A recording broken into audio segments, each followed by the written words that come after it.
respect from families who've lost loved ones. This is where one of the UK's most prolific rapists thought he'd got away with murder. Sky News can reveal that former sex workers had told police he was sexually violent. My Emma. Free wherever you get your news. It's over, isn't it? The Americans say he is, Rossi, a fraudster. This has been one of the most bizarre cases ever heard in a courtroom in this country. A dangerous murderer. Do you think you'll ever be able to forgive Andrew Ennis after this? She said she can forgive him, but as long as he's behind bars. By doing the right thing, it's destroyed your life. They terrorised me. They intimidated me. Sky News, the full story first.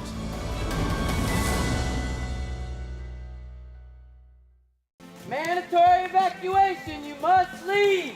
For many people, Harvey is far from over. People here believe the water will be this deep for weeks. I'm Greg Milam, and I'm Sky's chief North of England correspondent. Are you trying to run me over, Sir Philip? No, go away. Look like it, sir. Will you respond to those who made accusations, Sir Philip? Can you go away? Sky News, the full story first.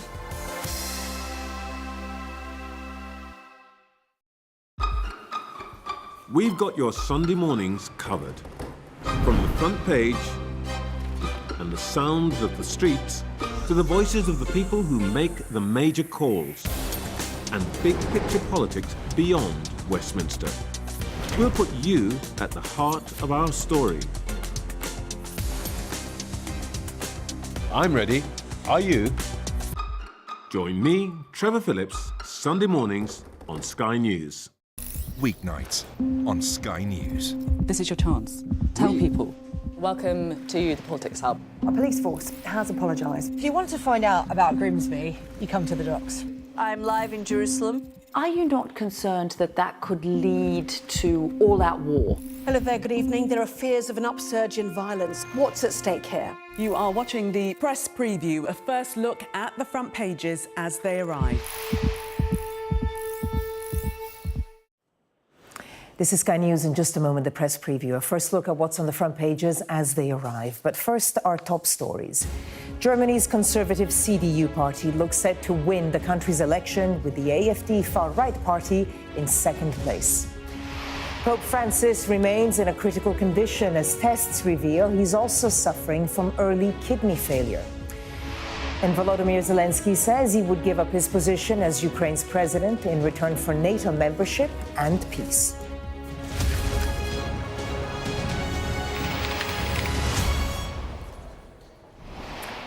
Hello there, you're watching the press preview. A first look at what's on the front pages as they arrive. In the next half hour, we'll see what's making the headlines with Phil Rosenberg, president of the Board of Deputies of British Jews, and Ava Santina Evans, political correspondent at Politics Joe. First, let's take a quick look at what is on some of those front pages. While the German elections and the rise of the right are lead story in the Financial Times, the headline, Merz poised to become next German Chancellor as AfD attracts record vote. The Times too goes with the German elections, saying the AfD party swept up millions of young and working class voters. This is The Guardian, Conservatives set to lead German coalition as far-right party surges. Volodymyr Zelensky's statement that he'd willingly quit as president of Ukraine if that was the price of peace is the top story in The Telegraph. That's also the main item on the front of tomorrow's Metro. The Sun claims an exclusive with a report that over 80 deaths in the UK have been linked to people taking the weight loss drug Ozempic and Mounjaro. The Eye reports that Labour's plan to build 1.5 million new homes is under threat because of a shortage of skilled building workers, including bricklayers, carpenters and plasterers. The so-called WASPy women who missed out on state pension benefits when the qualifying age was changed are threatening to sue the government if they're not compensated, and that's according to the Daily Express. The Mail reports that Tory leader Kemi Badenoch has written to the boss of the BBC over claims that TV licence money found its way to the militant group Hamas. And The Star, in its own fashion, says that scientists who've been developing AI technology are now losing their jobs to the very thing that they've created. And we're joined tonight by Phil Rosenberg and Eva Santina Evans. Thank you both so much for being with us this Sunday. So obviously the German elections on the front pages of many of the papers, important for Germany, but also for Europe at a time when Europe, I suppose, it's trying to find a new identity now that America may not quite be on side. Let's start by looking at the front page of the Times. Eva, if we can start with you. Their headline, hard right on course for big gains in Germany. The Conservatives won, but the far right did very well. This is a fascinating headline, isn't it? Because you've got the Conservative CDU party, who's, the incoming Chancellor, will have a very different relationship with Donald Trump to what we've seen before. He's very questionable about the Americans, and he'd like to focus he'd like to gain more support in Europe and perhaps wean off of American support, which is a story in itself. But what's made the front page is the AfD, who've doubled their vote share, and they've got around 19% of the vote, and they're on course to be the second largest party. Now, the AfD are very anti-immigration, and, they've even got, actually, one of their members was convicted for using a Nazi slogan at one point during this election cycle. They have, very questionable views, but they have scooped up votes among the working classes and also amongst young people. And it's just going to be very interesting to what happens, I think, to the rest of Europe as it heads into the next elections over the following few years.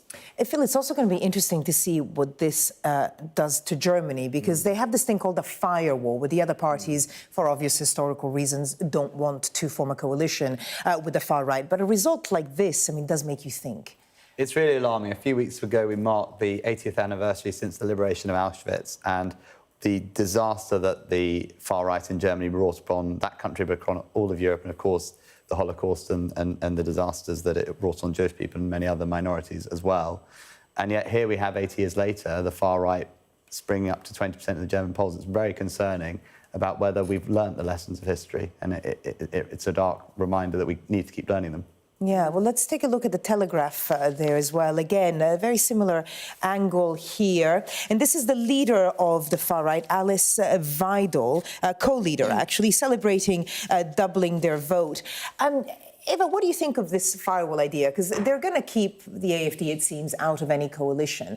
But there is a risk that could cause even more resentment among the people who obviously vote for them and are alienated from the mainstream parties. This is the tightrope that you end up walking, because, I suppose that the moral case is that someone who's leading a party that has got members who have got, Nazi tendencies and are extremely anti-immigration and can be viewed as dangerous should not have a space potentially on the political stage in Germany. But if you're not working with a party that has now scooped up 19% of the vote, you're denying voters what they've asked for, and then those views become more and more entrenched, and then you see a situation perhaps like, what we have with some of the MAGA movement in America and the Donald Trump supporters, who are a bit more on the further right to where the sort of centrist Republicans might normally find themselves. Denying those people a vote only entrenches hatred in a way that can actually end up being more dangerous. Yeah, and we are seeing, at any rate, sort of far-right parties are influencing the centre-right as well. And Angela Merkel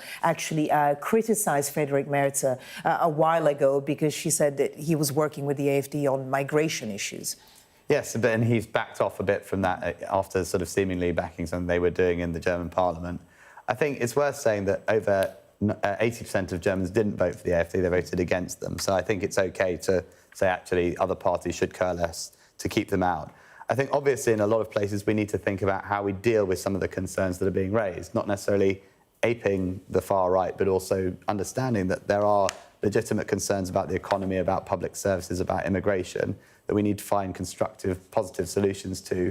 Otherwise, the far right may keep rising. Which is the situation we, arguably could find ourselves in here at the next election. If you continue to deny people access to jobs, access to good housing, unfortunately, people look for an alternative government. OK, let's take a look at the front page of the Financial Times, because like we've been saying, the AfD angle is kind of dominated. But let's look at the man who's likely to become the next German Chancellor, and that's Friedrich Merz here, poised to become next German Chancellor. As AfD attracts record vote, they go with that line as well. It's quite a time right now. Germany's government always matters within Europe, but especially now, Eva, when Europe is trying to find a new identity, now that the US looks like they may not be quite as supportive, it really really is important that the coalition in Germany is strong. And, you know, immediately this incoming chancellor is sort of gung-ho anti-American almost, or sort of declaring that he might not need the support of Donald Trump in a way that Angela Merkel and Olaf Scholz absolutely would not have, you know, relinquished that support so early on. He's suggesting that actually perhaps talks with France and the UK about possible support with nuclear that we have could be the way going forward, which is an interesting move around, I suppose, for the Western world order. Yeah, what have you made of it, Phil? I think there's an opportunity for the UK, France and Germany to draw closer together to strengthen that centrist bloc and kind of find a constructive way to negotiate with Trump on the one hand by using the kind of full power, full spectrum of Europe and European allies working together whilst also facing down common threats like Russia. OK. Let's take a look now at the front page of The Telegraph, because there was another development in, you know, it's been quite a week, hasn't it, when it comes to Ukraine and Russia and European relations. And this was about Zelensky saying that he would quit as president if it brings peace and also if it brings membership to NATO. I suppose quite a clever move here from Zelensky, Phil, because that's sort of one of the many things that the Americans had been asking for.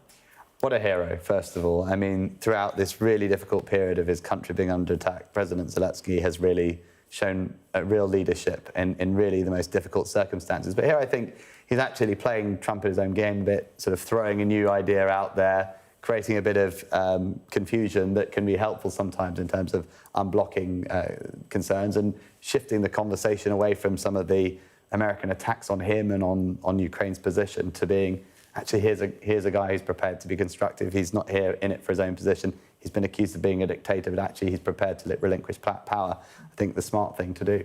Eva, do you think it will work? I mean, he's not quite... I mean, he said that he will step down, you know, if it will bring peace, but he's not quite, you know, relinquished all power because he's also fought back against Trump's potential plan to take over, you know, a lot of the minerals in Ukraine, have access to ports, you know, this $500 billion deal that Trump is after in order to secure peace in Ukraine. You know, Zelensky on the front of The Guardian has said that he's, you know, holding strong and he won't acquiesce to that. But what's interesting about this story, actually, is the Labour line on it, because the Labour government's line seems extraordinarily confused today. You know, on one hand, you've got Starmer making this deal with Macron that when they go over to Washington, they are going to stand firm in the face of Donald Trump. But then you've also got the Education Secretary, Bridget Phillipson, who this morning actually said that we should be picking up the phone to Russia. And I think that's the first time that any representative from the UK government has said anything like that before. The line just seems rather confused. I guess they need to get over the confusion because Keir Starmer is going to the United States this week to meet Donald Trump. Indeed. And I think he's got to be quite firm, but also quite smart. If I were him, I'd be sort of taking Donald Trump's own lines and playing them back to him. America first, make America great again. America first's interest is not in a strong Russia. Russia's a strategic adversary. Of course, China's stronger. But Russia has spent decades trying to undermine American hegemony, and that is a key threat. You know, Russia is much closer to America across the Bering Strait than it is to our country, and having an emboldened Russia is not in America's interest. And making America great isn't just between the two coasts of America, it's America's position in the world. And so this great deal maker, can he forge a great deal? You can't forge a great deal by giving everything away before the negotiation starts. So I'd be looking to push back to Donald Trump, his own narrative about what he's seeking to achieve, and saying, here's how you achieve it, not by surrendering Ukraine's sovereignty. And with Donald Trump, I think that it was Fiona Hill, actually, I think it was this morning, who said that the way that you need to appease him is you need to make him feel that he is on the winning side at all times. So essentially, you need to go over there and you need to talk to him like a child almost and say, no, the winning team is actually backing Ukraine. So that'll be an interesting conversation for Starmer. And do you think the Prime Minister is the man to do it, both of you? I think so. I think he's taken a very smart approach to Trump, not to antagonise, to try and keep some firm lines, but also keep Trump telling apparently quite likes him. I think so. That's certainly what he said. And, you know, they're in very different political traditions, so that's quite a feat and impressive, actually. But at the end of the day, regardless of the incumbent of either office, the US and the UK are two of the most important allies. And I think Anyone should be able to do that. I mean, you say that allies, and we've been talking about special relationship and bridge over the past few days, but do you think that applies? Do you think Keir Starmer can be a bridge, that we can be a bridge? Well, I mean, the jury's still out on whether the Foreign Secretary, David Lammy, will be joining Keir Starmer on this trip, and that is because David Lammy has been rather rude about Donald Trump in the past, and perhaps that wouldn't be the best way to approach the new president. But, there's also an argument that potentially going with a line from Macron is not the best way to strike a deal. Trump is not that... he doesn't really care about France. He doesn't seem to care about Germany. I think he actually said the other day that the elections weren't that much of interest to him. So perhaps going with the EU line, not the smartest thing to do. OK, well, we'll see how it develops, and he is, of course, flying out on Thursday. Phil, Eva, stay with us. Still to come here on the Press Preview, the latest on the Pope's condition and his message to Catholics around the world.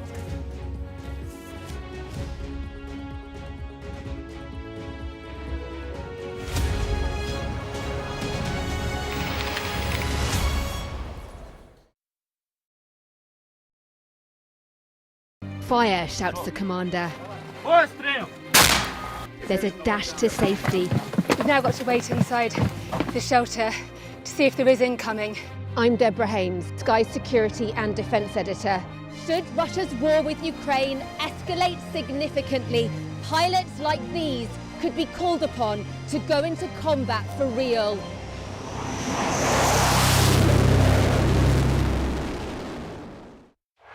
I witnessed the complete destruction of a place linked to my childhood memories.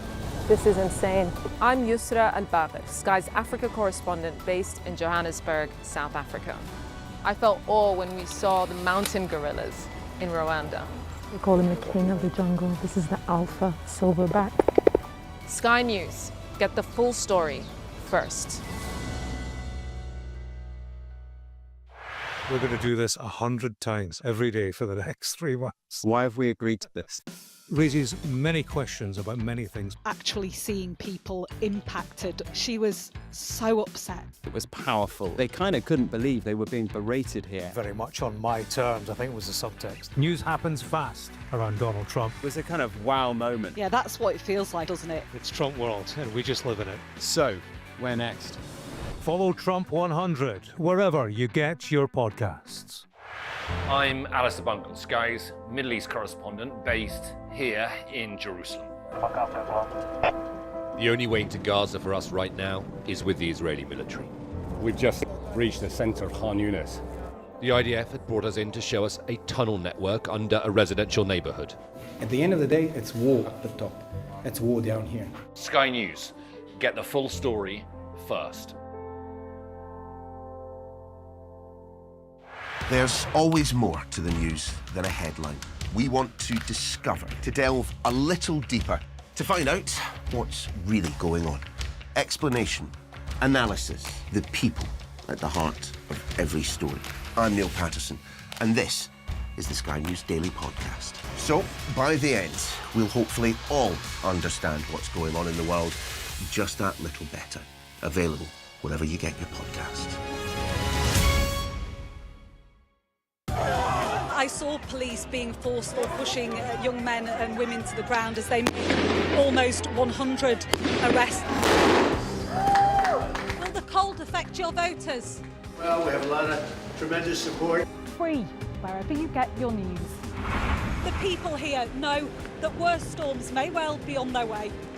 I'm Martha Kellner, and I'm Sky's US correspondent based here in Los Angeles. Mandatory evacuation, you must leave! For many people, Harvey is far from over. People here believe the water will be this deep for weeks. I'm Greg Milam, and I'm Sky's chief North of England correspondent. Are you trying to run me over, Sir Philip? No, go away. Look like it, sir. Will you respond to those who've made accusations, Sir Philip? Can you go away? Sky News, the full story first.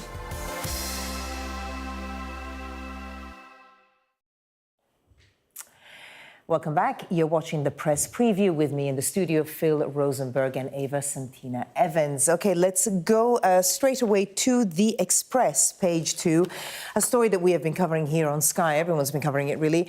The Pope is ill. We all know he's had respiratory issues. And now there's also, I mean, it's not full kidney failure, but early kidney failure. Eva? Yeah, I mean, this has been a developing story over the weekend. I mean, he has been...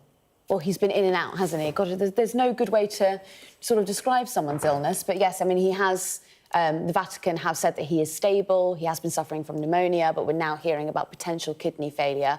Gosh, you don't want to give an end date, do you, to someone's death? But Catholics are watching. Yeah, absolutely, Phil. You know, for the Jewish community, we wish him a refuah shalema b'karov, a full and speedy recovery. A great holy leader, holy man I've had once the pleasure to meet, and so we pray for his full and speedy recovery. Yeah, and it did seem like today he was getting a little bit better, or at least, you know, he'd got worse yesterday, whereas today it seemed like he had stabilised. But of course, we'll keep an eye out on his health here.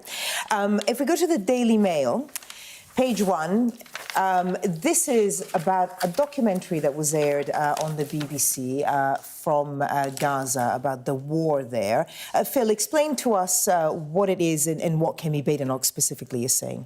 So there's been a lot of concern, again over the last week, but this is an ongoing story, that the BBC is just far too credulous to the positions of a terrorist organisation, Hamas. And this week we learned that in a documentary, the narrator, who turns out to be the son of a senior Hamas official, and the BBC had somehow missed this in the production of this. They had to kind of pull back, then they had to take it off air. I think now they're going to be putting it back on air with a kind of explainer that says this is the son of a senior Hamas official. It's a terrible lapse in terms of the scrutiny. And over the last days, even since that time, the BBC have had to delete a tweet that spoke about how there'd been a mix-up in the coffin exchange with Shiri Bibas, where they gave the body of an unidentified Palestinian woman instead.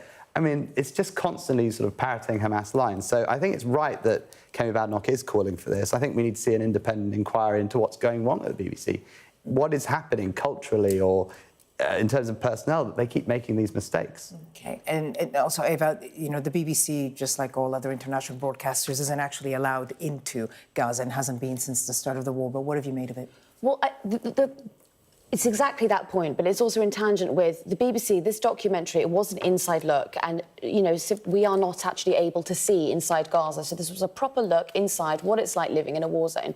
Through the eyes of children, so this is... Yeah, absolutely. But the problem what I don't understand is why does the BBC get this so wrong? That context strap is so important, and it would have been extremely easy to do, to contextualise who is speaking to you. And I also think the viewer deserves to know who is being spoken to. But I don't really understand why Kemi Badenoch, as leader of the opposition, is getting involved in this side of the debate. We do not hear from Badenoch on foreign policy. We had to drag a statement out of her about Ukraine. We very rarely hear from her about Israel-Gaza.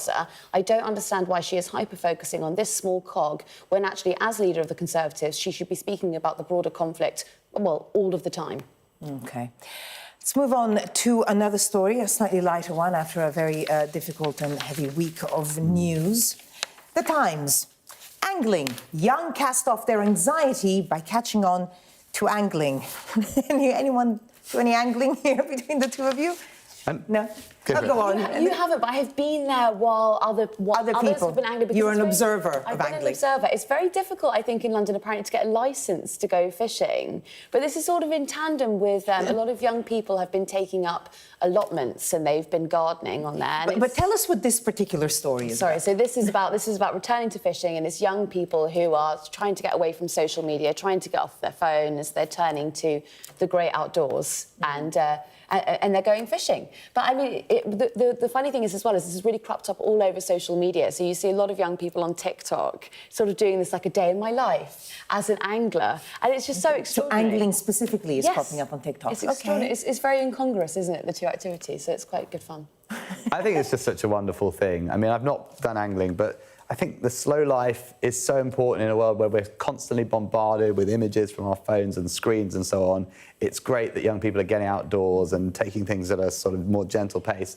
being able to be more reflective, being closer to nature. I think there's everything to like about this. I think it's part of a trend of maybe a rejection of, whether it's social media or being glued to our phones, bad enough for, people who are a little bit older, but, teenagers who've literally grown up with it or people in their early 20s. I mean, you do see a lot of it, as you were saying, Eva. Yeah, it's all about getting off of their phones. And it's, we've seen young people turning away from alcohol, turning away from going clubbing and, well, even turning away from actually like a lot of... going clubbing is the opposite of being on your phone. Yes, but, well, I mean, you might, but anyway, they've turned away from all of these things that perhaps I used to enjoy, my generation used to enjoy, and now they're turning to the great outdoors. It's wonderful to see, and I think, all credit to them. People have breaks, whether it's prayer, meditation, fishing, sport. We have the Sabbath, where we have 25-hour detox from our phones. I think these are all good things. I think we need to find ways in our life to just unplug, switch off, get back to ourselves a bit. We'll all have to try angling at some point, as opposed to just watching it, Eva. But Eva Santina-Evans and Phil Rosenberg, thank you both so much. I'll see you in the next hour. Thank you. And now let's take a look at the weather. Well, today's rain will clear the south later tomorrow and the wind will ease, leaving sunny spells and a scattering of blustery showers. A Met Office amber warning for heavy rain over South Wales expires at 6 a.m., while other yellow rain warnings in the southwest expire at 8. Now, tomorrow looks fairly mild at first, although windy in the southeast and northwest, and it'll be wet in the south, with prolonged rain over southeast England and heavy showers elsewhere. Northwestern parts will be showery too. Now, southern Britain will tend to dry up during the morning with persistent rain in the southeast, soon clearing, and showers becoming increasingly isolated. Elsewhere, eastern parts look mostly fine, but heavy, blustery showers will extend across northern Scotland and the west of Ireland, some heavy with hail and thunder. It will be mild in the south, nearer average elsewhere, and less windy than today. Well, showers will develop much more widely during the afternoon, fading over the Midlands and eastern Britain later. Tuesday looks drier and calmer. Coming up next on Sky News at 11, a big swing in the German elections to the far-right AfD, but the country is readying itself for a new conservative CDU chancellor, Friedrich Merz.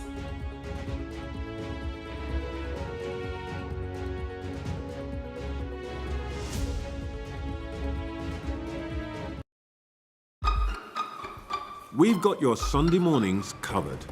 From the front page and the sounds of the streets to the voices of the people who make the major calls and big picture politics beyond Westminster. We'll put you at the heart of our story